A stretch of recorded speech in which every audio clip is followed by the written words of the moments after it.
சிறு துரும்பும் பல்குத்த உதவும். காலியான தீப்பெட்டிகளை இனிமேல் தூக்கி போட வேண்டாம். இதை பயன்படுத்தி குழந்தைகளுக்கு அழகாக நம்ம சொல்லி கொடுக்கலாம். என்ன மாதிரி இந்த குழந்தைகளுக்கு சொல்லி கொடுக்கலாம் அப்படிங்கிறத நம்ம இந்த வீடியோவில் பார்க்கலாம் வாங்க. மாற்றி யோசிக்கிற முறையில் இந்த மாதிரி சாதாரண தீப்பெட்டியும் கூட நாம் பயனுள்ள பொருளாக மாற்ற முடியும். குழந்தைகள் படிக்கிற விளையாடுற பொருளாக ஈஸியாக நம்ம மாற்றிட முடியும். இது குழந்தைகளுக்கு ரொம்ப பிடிச்ச விளையாட்டாக இருக்கும். நீங்களும் உங்கள் குழந்தைகளுக்கு இந்த மாதிரியான விளையாட்டுக்களை விளையாட வச்சு பழக்கப்படுத்துங்க.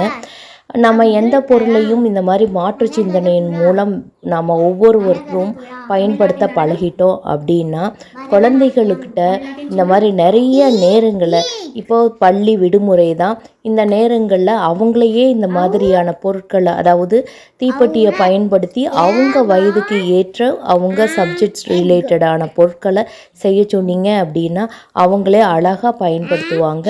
இந்த மாதிரி முறையின் மூலம் குழந்தைகள் அவங்களோட பொருட்களையும் வேஸ்டான பொருட்களையும் பயன்படுத்தலாம். அவங்களோட நேரங்களும் எளிதாக அவங்களுக்கு பயனுள்ளதாக பயன்படுத்துவாங்க. உங்கள் குழந்தைகளுக்கும் இந்த மாதிரி முறையில் நீங்கள் பயன்படுத்தி பாருங்கள், பயனுள்ளதாக இருக்கும். இதிலிருந்து நம்ம தெரிஞ்சுக்கிறது என்ன அப்படின்னா, தூக்கி வீசக்கூடிய பொருட்களை மறுசுழற்சி மூலம் நாம் அழகாக பயன்படுத்தலாம் அப்படிங்கிறத நம்ம அனைவரும் தெரிஞ்சுக்கலாம்.